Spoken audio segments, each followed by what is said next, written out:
Olá pessoal, bem-vindos ao nosso giro semanal sobre o mercado financeiro. Semana em que a crise bancária dos Estados Unidos tomou conta do mercado e acabou revivendo aí velhos pesadelos dos investidores. A crise que começou na semana passada com a quebra do Silicon Valley Bank e acabou aí propagando para outros bancos pequenos e médios lá dos Estados Unidos, acabou atingindo também o Signature Bank de Nova York.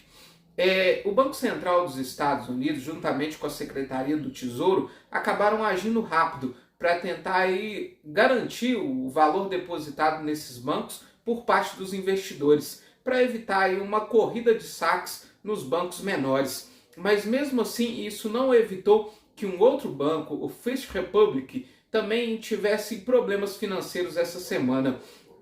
11 instituições financeiras dos Estados Unidos de grande porte acabaram injetando cerca de 30 bilhões de dólares nesse banco para tentar aí garantir a sua solvência.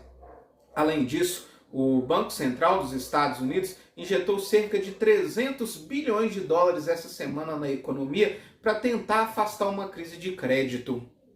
Porém, a crise bancária também atingiu o gigante Credit Suisse. Esse banco suíço já vem sofrendo aí há muito tempo com uma crise de crédito, principalmente devido aí a grandes problemas em relação à sua gestão, tem envolvimento em casos de lavagem de dinheiro e corrupção ao redor do mundo, e o principal acionista do Credit Suisse, que é o Banco Central da Arábia Saudita, avisou na quarta-feira que não vai mais injetar dinheiro no banco. Isso causou aí uma verdadeira corrida de saques no Banco Suíço e levou a uma queda generalizada das bolsas mundo afora. Todo o setor bancário teve uma perda bem acentuada na quarta-feira, mas o Banco Central Suíço agiu rápido, anunciando aí uma linha de crédito de cerca de 50 bilhões de francos suíços para que o banco continuasse aí garantindo a sua liquidez, o que acabou aliviando um pouco a tensão de mercado.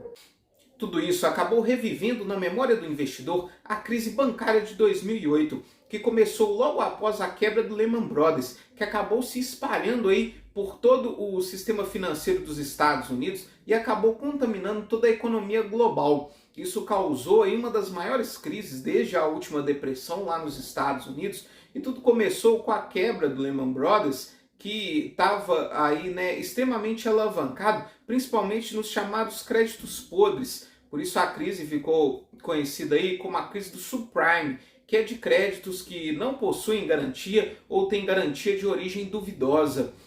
Isso acabou trazendo um grande temor no mercado, mas diferente do que aconteceu na crise de 2008, o governo norte-americano agiu rápido para tentar garantir aí o depósito, e o dinheiro dos correntistas dos bancos e não provocar aí uma corrida de saques no sistema bancário. Além disso, as grandes instituições bancárias dos Estados Unidos também atuaram de maneira diferente, ajudando os bancos de menor porte a tentar manter a sua liquidez. Toda essa crise bancária fez com que as apostas dos investidores sobre uma alta na taxa de juros nos Estados Unidos mudassem. Até então, a alta de meio ponto percentual, que era dada como certa para a próxima reunião, acabou se dissipando. E até alguns dados da economia norte-americana que saíram essa semana acabaram ficando meio de lado. A inflação ao consumidor, o CPI, veio com uma alta de 0,4%. Enquanto a inflação ao produtor, o PPI, veio com uma queda de 0,1%. Mas nem isso fez mudar as apostas dos investidores, que na próxima reunião o Fed deva ter aí uma alta de apenas 0,25 ponto percentual, ou até mesmo mantenha a sua taxa básica de juros estável. Essa perspectiva que o Fed vai precisar parar sua alta na taxa de juros em meio à crise bancária fez com que as bolsas dos Estados Unidos fechassem essa semana com sinais mistos. O S&P 500 teve uma alta de 1,47%, a Nasdaq, que é a bolsa da tecnologia, teve uma alta de 4,27%, impulsionada aí pelo socorro ao Silicon Valley e também pela perspectiva de que uma taxa de juros mais controlada nos Estados Unidos possa impulsionar aí as empresas de tecnologia. Enquanto isso, o Dow Jones encerra com uma queda de 0,43%. Já na Europa, o Banco Central Europeu parece não se preocupar tanto quanto com essa crise bancária dos Estados Unidos. e decidiu aumentar sua taxa básica de juros em meio ponto percentual, levando a taxa básica de juros de lá para 3,5% ao ano. Christine Lagarde, presidente do Banco Central Europeu, deu uma declaração logo após a decisão de que a prioridade do Banco Central da zona do euro é manter a inflação controlada. Além disso, o sistema financeiro da Europa é mais sólido e não deve ser afetado aí por essa crise de crédito nos Estados Unidos. Os juros mais altos na Europa fizeram com que a bolsa de lá caísse. O Stoxx 600 encerra essa semana com uma queda de 2,79%.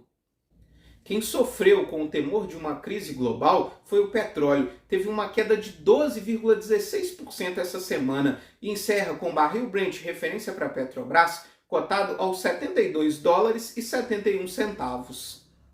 Já aqui no Brasil, continua a expectativa sobre o novo arcabouço fiscal. O ministro da Fazenda, Fernando Haddad, disse essa semana que entregou já a proposta para o presidente Lula e cabe a ele agora analisar a proposta e divulgar. A expectativa é de que essa proposta seja divulgada já no início da semana que vem, antes da viagem de Lula para a China. Nós tivemos ainda a divulgação da taxa de desemprego, que subiu um pouco para 8,4% essa semana. O Brasil acabou sendo pego no meio dessa crise global e nessa semana o dólar encerra com uma alta de 1,17%, cotado a R$ 5,28. Já o nosso Ibovespa encerra essa semana com uma queda de 1,57%. Porém, a expectativa de que o mundo seja afetado por uma crise de crédito fez com que as apostas de que aqui o Copom precise já baixar a nossa taxa básica de juros acabaram influenciando positivamente a nossa renda fixa. O DI para janeiro de 24 apresentou uma queda essa semana de 0,19 pontos percentuais e encerra cotado aos 12,97%. Já a carteira de títulos públicos acabou se valorizando, uma alta de 0,49% no IMA geral. Enquanto isso, nos pré-fixados, nós tivemos uma alta de 0,37%. Quem também subiu foi o minério de ferro, teve uma alta de 1,15%, com a tonelada cotado aos $132. Essa subida do minério de ferro se deve aos estímulos econômicos que vieram da China, que essa semana decidiu cortar o seu depósito compulsório para aumentar a oferta de crédito no país.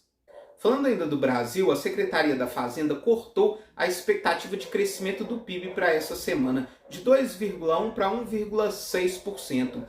Outra notícia que chamou a atenção essa semana foi que logo após o Ministério da Previdência cortar aí, a taxa de juros máxima para os empréstimos consignados dos aposentados e pensionistas, caiu de 2,14% para 1,7%.